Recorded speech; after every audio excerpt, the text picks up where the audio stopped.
What's up guys, Vic here, and today I'm going to do a small sound upgrade in the 2020 Dodge Challenger. So my Dodge has the base Alpine sound system, and that consists of 6 speakers. So you have one in each corner of the dash, which is a 3.5-inch speaker.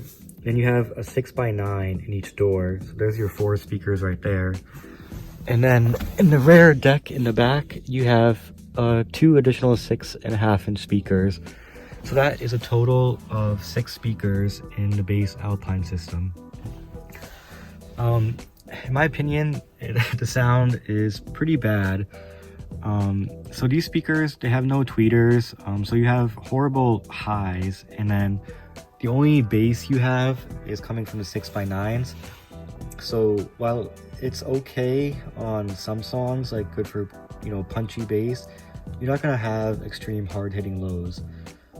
If you want lows, you might want to upgrade to either the Sound Group 2 or 3 systems. So if you get the upgraded Alpine system, which is like $1,000 option, it's a 9-speaker system, and essentially you get another 3.5-inch speaker in your rear pillar back there. So then that brings you up to a total of 8, and then you get an additional subwoofer in the rear deck for a total of 9. So that'll add a little bit of bass with the addition of the subwoofer. But I heard the overall improvement is not that great. For $1,000, I would recommend just getting the bass system and then modifying it yourself. So to get highs, what I plan to do is install some Infiniti coaxial speakers in the front dash. So these are just upgraded 3.5-inch speakers with the addition of a tweeter, so that should get me my better highs. I'm going to be installing the Reference 3032 model version, and they should be getting plenty of power off the stock amp. I don't think I'll need to amplify them, but we'll see how it's going to sound with the addition of tweeters. I think it's going to be a worthwhile upgrade.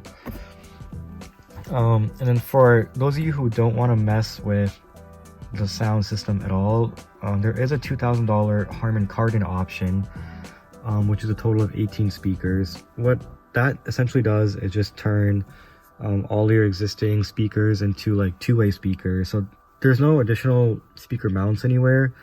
They just turn all the speakers into coaxials basically. And then instead of a single deck mounted subwoofer, you'll have 2 subwoofers in your trunk, but they go into place of your storage tray. And then looking at the storage tray, you're gonna lose a lot of valuable space here if all of this is taken up by subwoofers. Right now, you have some convenient hidden storage space, so I just put a few knickknacks here. But my plan is to also augment the sound system with the subwoofer, so I'll probably just put something in the corner here, and then I can hide my amp in the storage space, but still have plenty of room to store other items. So that is what I plan to do in addition to the dash speakers. In order to access the speakers, you'll have to remove this trim panel here. In order to do that, we'll first have to remove the C-pillar cover, the A-pillar cover. So we'll do that by just taking our pry tool, inserting in here, and then just kind of working our way. And actually, once you can get your hand in there, you can just simply tug and pull, and then that's it. So we'll do that. Just release all the clips.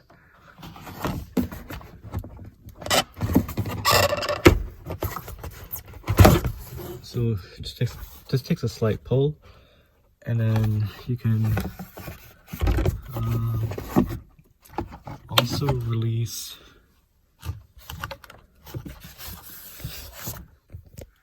sorry, it's doing this one-handed, this tether here, so that way you can fully take this away.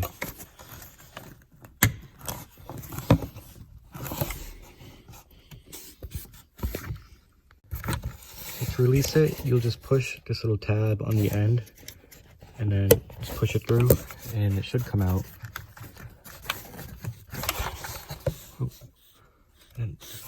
it again.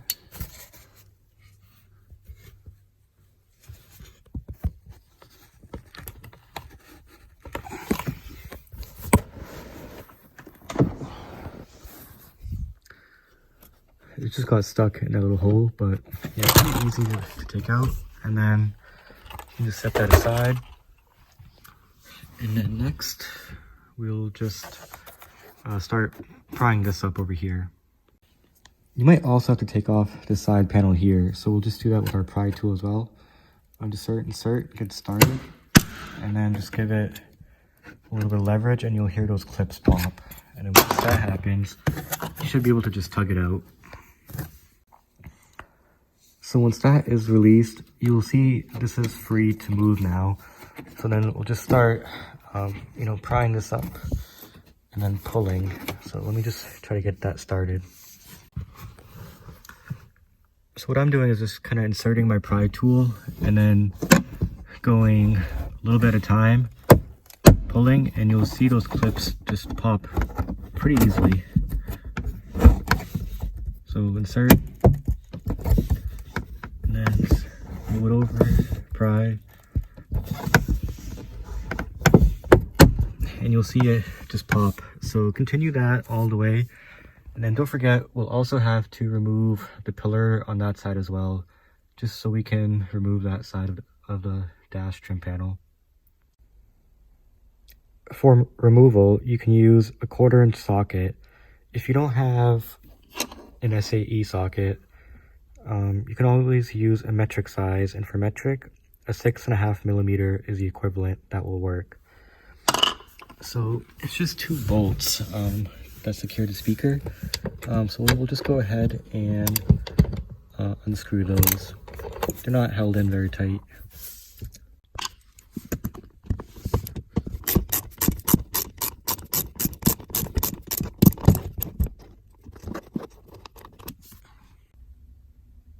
Here's a comparison of the 2 speakers side by side. So you can see the stock speaker isn't too bad. It has a decent sized magnet, very similar in size to an Infiniti. The Infiniti is just a little bit more heavy duty and beefy. You can feel it's just slightly heavier. But I think the major difference will be the fact that the stock speaker has a paper cone, whereas the Infiniti has more of a solid material and, of course, the addition of the tweeter.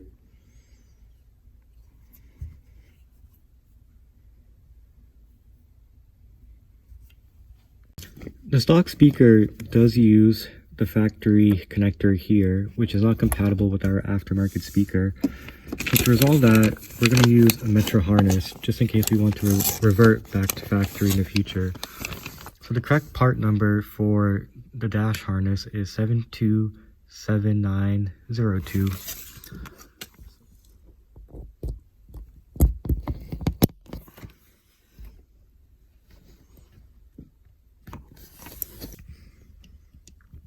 The other end of the harness has these pre-attached connections, which simply slide over the tabs on your aftermarket speaker. Don't forget, the speaker also comes with this foam gasket material, so I installed that just to make sure we get a better seal between the dashboard and the speaker.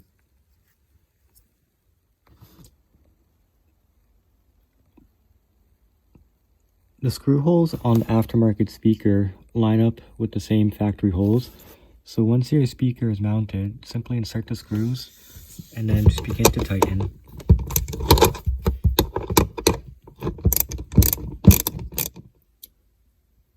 Okay guys, here's the final product. You can see it's mounted very flush. That gasket really helps seal the speaker to the dashboard.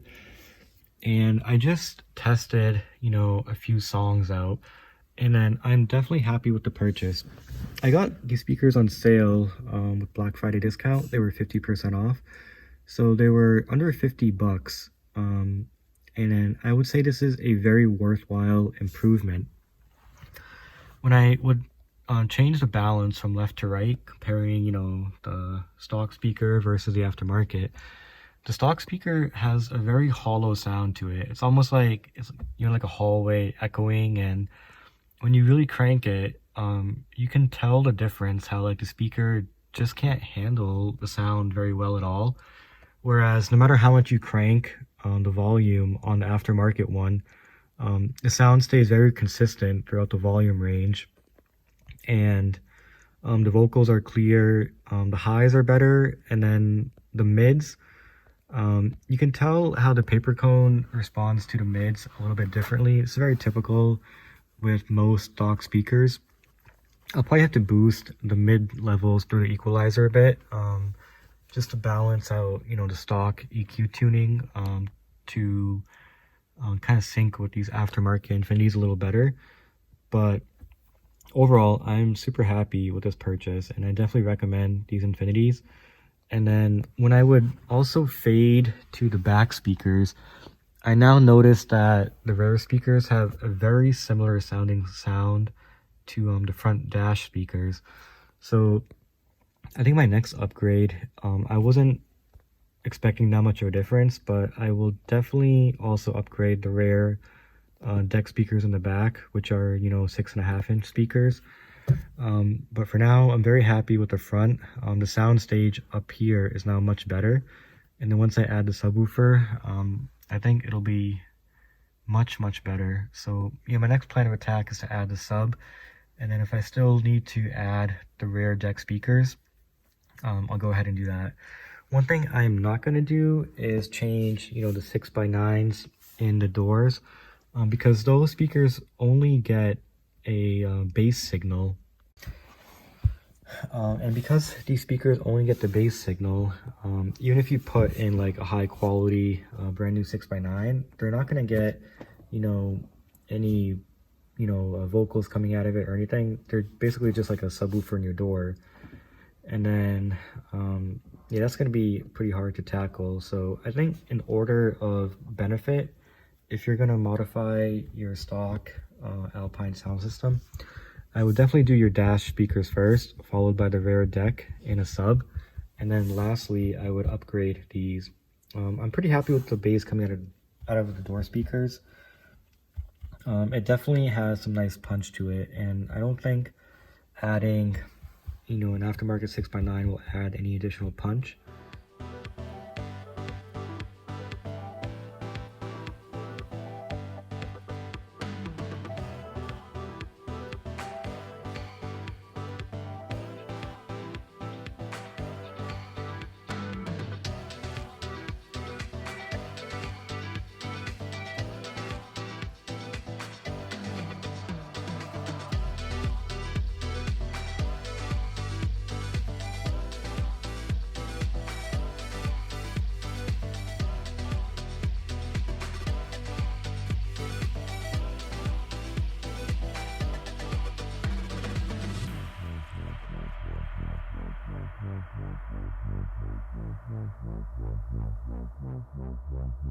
Once again guys, thanks for watching Vic's Vehicles, and again, if you found this video helpful or informative, please like and subscribe. I got a lot more Challenger videos coming out and content for other vehicles as well, so stay tuned.